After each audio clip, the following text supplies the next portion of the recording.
अजमेर दरगाह में मंदिर के दावे पर शनिवार को न्यायालय में हुई सुनवाई।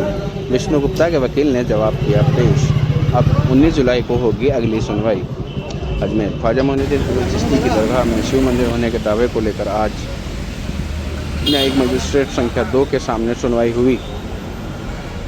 वादी विष्णु गुप्ता के वकील ने प्रतिवादी दरगाह कमेटी व पुरातत्व विभाग के वकीलों की ओर से पेश प्रार्थना पत्र पर अपना जवाब दिया। इसके बाद सुनवाई के लिए अगली तारीख 19 जुलाई की दी गई है। बता दें कि 19 अप्रैल को वादी विष्णु गुप्ता के वकील निजी कारणों से कोर्ट में सुनवाई के लिए उपस्थित नहीं हो सके थे। इस कारण सीपीसी आदेश 7/11 के प्रार्थना पत्र पर पेश नहीं हो सके थे और सुनवाई के लिए आज 31 मई की तारीख दे दी गई थी। प्रकरण के अनुसार हिंदू सेना के राष्ट्रीय अध्यक्ष दिल्ली निवासी विष्णु गुप्ता ने ख्वाजा मोइनुद्दीन हसन चिश्ती की दरगाह परिसर में संकट मोचन शिव मंदिर की पूजा अर्चना करने में किसी प्रकार का व्यवधान नहीं डालने जाने के संबंध में दरगाह कमेटी एवं केंद्रीय पुरातत्व मंत्रालय के विरुद्ध वाद पेश किया था। गुप्ता के वाद पर दरगाह कमेटी एवं केंद्रीय मंत्रालय के वकीलों ने अलग अलग प्रार्थना पत्र कोर्ट में पेश।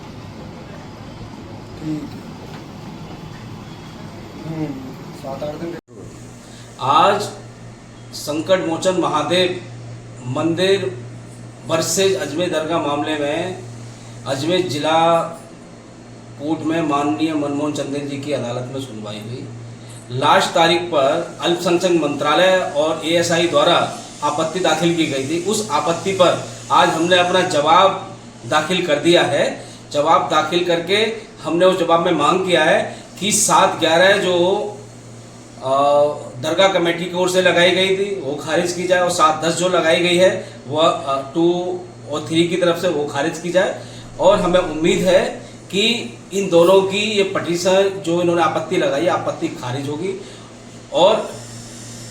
और अगली डेट 19 जुलाई है। 19 जुलाई को हमारे सीनियर काउंसिल 7/11 पर और 7/10 पर बहस करेंगे। और मैं उम्मीद करता हूं कि ये अजमेर दरगाह की जो सच्चाई है, दूध का दूध और पानी का पानी सामने आएगा कि वहां संकट मोचन महादेव मंदिर था जो कि पृथ्वीराज चौहान के पूर्वजों द्वारा बनवाया गया था। सर, क्या ये मामला था? आज जो है एप्लीकेशन दायर की गई है वादी पक्ष की ओर से, क्या ये पूरा मामला है? आज संकट मोचन वाले प्रकरण के अंदर जो एएसआई ने जो प्रार्थना पत्र गत तारीख पेशी पे लगाया था कि यह दावा लौटा दिया जाए क्योंकि इसमें केंद्रीय सरकार को पार्टी नहीं बनाया है, और उस प्रार्थना पत्र का जवाब संकट मोचन मंदिर की ओर से दिया गया है।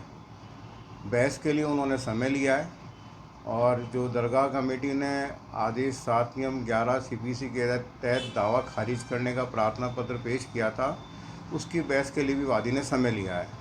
तो दोनों प्रार्थना पत्र पर वादी के समय पर लेने के कारण ये 19 जुलाई 2024 को बहस हेतु नियत किया गया है। आज एप्लीकेशन दी गई है उनकी ओर से? कुछ एप्लीकेशन नहीं दी गई है। आदेश 7/10 का जो केंद्रीय सरकार को पक्षकार नहीं बनाया गया है उस अर्जी का जवाब दिया गया है, वो जवाब वादी ने दिया है। इसके अलावा कोई अर्जी नहीं लगी है। जवाब में उसका अध्ययन होगा। जवाब के अंदर उन्होंने केवल एक मोटा ये कहा है कि केंद्रीय सरकार को पक्षकार बनाना जरूरी नहीं है। बाकी ऐसी कोई विशेष विधिक पहलू को उन्होंने जवाब में नहीं लिया है।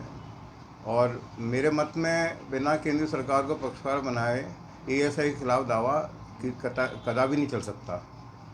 तो ये निर्णय माननीय न्यायालय करेंगे जो 19 जुलाई को तय।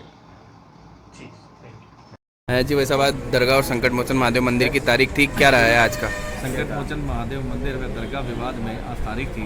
इसको लेकर पूर्व के अंदर 2 प्रार्थना पत्र जो प्रतिवादी हैं उनके द्वारा प्रस्तुत किए गए थे, उनमें से एक दीवानी विवाद के अंदर 7/10 का एक प्रार्थना पत्र था और एक 7/11 का था। 7/11 के अंदर ये दावा चलने योग्य नहीं है और 7/10 में ये पार्टी बनाना नेसेसिटी था।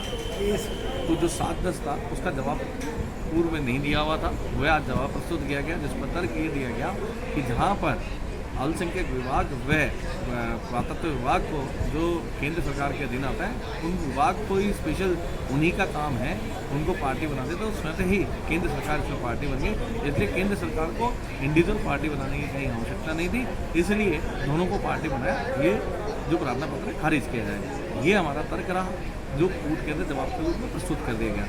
जो दूसरा प्रार्थना पत्र 7/11 का था, उस पर भी हमारा पूर्व में जवाब प्रस्तुत कर दिया गया था कि ये जो दावा है यही चलने योग्य है और इससे उनकी धार्मिक आस्था है। जो भी जितने भी पॉइंट्स थे, दूसरा उनका ये था कि जो पूर्व में सरकार को 80(2) का जो नोटिस दिया जाता है सिविल प्रोसीजर के तहत, उसके ऊपर था, वो पूर्व में दिया हुआ था। उसको लेकर भी हमारा तर्क रहा था कि ये चलने योग्य प्रार्थना पत्र है, इसको खारिज किया जाए। दोनों प्रार्थना पत्र को खारिज करने की श्रीमान से निवेदन किया गया है उपरोक्त जवाब के अंदर, जिस पर तीनों पक्षों को 19/7/2025 को बहस के रूप में सुना जाए। एएसआई ने अपने अल्पसंख्यक मामलात मंत्रालय ने क्या पिटीशन दायर करी थी यहाँ? उन्होंने ये पिटीशन दायर की थी कि उपरोक्त वाद में केंद्र सरकार को, भारत सरकार को आपने पार्टी नहीं बनाया, जबकि केंद्र सरकार के ही विभाग होते हैं। जब विभाग का अलग अलग बंटवारा कर दिया जाता है तो उस विभाग को ही बनाया जाता है, ना कि भारत सरकार को। एक सिंपल सा उदाहरण है कि अजमेर में अगर एडीए से कोई विवाद है तो एडीए को बनाते राज्य सरकार नहीं बनती है। उन्होंने ये दायर किया था कि ये बात चलने योग्य नहीं है। हाँ, ये इसी कारण से चलने योग्य नहीं है कि भारत सरकार को पार्टी नहीं बनाई, जबकि ऐसी कोई आवश्यकता नहीं है। भारत सरकार के विभाग है दोनों, जिनके अधीन ही पुरातत्व विभाग के अधीन ही दरगाह आती है। जो पुराने जितने भी हमारे यहाँ चीज़ें हैं वो सब उसी के अधीन आती है। अब नेक्स्ट तारीख 19 है, 19 जुलाई, उस पर क्या रहेगा? उस पर दोनों के ऊपर पूर्ण रूप से एक बहस होगी और बहस के अंदर ये तय होगा कि इसमें पार्टी का क्या रहेगा और दूसरे में क्या ये दीवानी वाद चलने योग्य है या 7-11 पे क्या डिस्कशन रहा है? 7-11 पे अभी जवाब ही प्रस्तुत किया गया, जिसमें हमारा तर्क दे दिया गया कि ये चलने योग्य है और मैं इसके अंदर नेसेसिटी है और मेरी इससे पूरी आस्था जुड़ी हुई है, इसलिए ये दावा चलने योग्य है। आपका नाम? योगेंद्र।